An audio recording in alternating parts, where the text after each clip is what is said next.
নমস্কার, স্বপ্নঘরে স্বাগতম। আজ আমি তোমাদের জন্য রান্না করছি ঘরোয়া পদ্ধতিতে বিরিয়ানি।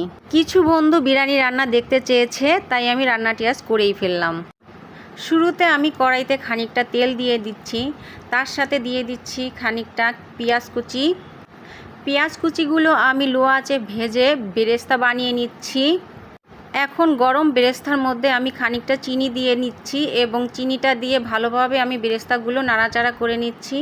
এখন কড়াইতে আর খানিকটা তেল দিয়ে পেঁয়াজ ছেড়ে দিচ্ছি। পেঁয়াজগুলো হালকা ভাজা হয়ে গেলে আমি তাতে দিয়ে দিচ্ছি জিরা বাটা, আদা বাটা, রসুন বাটা। এর সাথে দিয়ে দিচ্ছি রাঁধুনি বিরিয়ানি মশলা আর কাঁচামরিচ বাটাও দিয়ে দিচ্ছি। তার সাথে দিয়ে দিচ্ছি সামান্য পরিমাণ জল। জল দিয়ে দেওয়ার পরে মশলাটা আমি ভালোভাবে কষিয়ে নেব। কষিয়ে নেওয়া হয়ে গেলে আমি মাংসগুলো এতে আস্তে আস্তে ছেড়ে দেব। দিয়ে দিচ্ছি সামান্য পরিমাণ জল আর তার সাথে দিয়ে দিচ্ছি সামান্য একটু লবণ। মাংসগুলো নাড়াচাড়া করে আমি এবার ঢাকনা দিয়ে ঢেকে দেব। খানিকক্ষণের জন্য ঢাকনা দিয়ে আমি মাংসগুলো কষিয়ে নেব। এরপর মাংসগুলো নাড়াচাড়া করে আমি আবার ঢাকনা দিয়ে ঢেকে দেব। কিছুক্ষণের জন্য রেখে দিয়ে ঝোলটা যখন শুকিয়ে আসবে তখন আমি মাংসগুলো নামিয়ে নেব।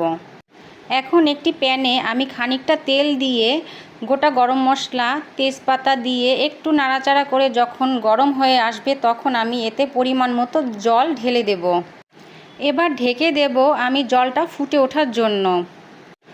জল ফুটে উঠলে আমি ঢাকনা তুলে চালগুলো আস্তে আস্তে ঢেলে দেব। চাল ঢেলে দেওয়ার সঙ্গে সঙ্গেই খুন্তি দিয়ে নাড়াচাড়া করে দেব যাতে চালটা দলা পাকিয়ে না যায়।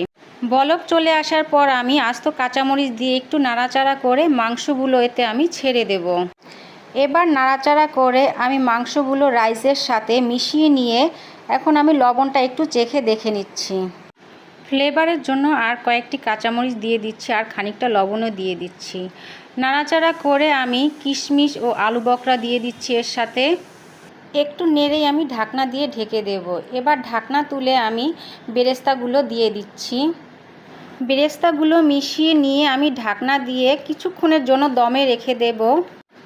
এবার ঢাকনা তুলে দেখে নেব চালটা সিদ্ধ হয়েছে কি না।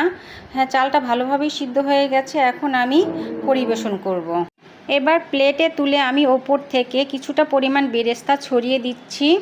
তো তৈরি হয়ে গেল ঘরোয়া পদ্ধতিতে বিরিয়ানি রান্না। রান্নাটি ভালো লাগলে তোমরা অবশ্যই আমাকে কমেন্টস করে জানাবে।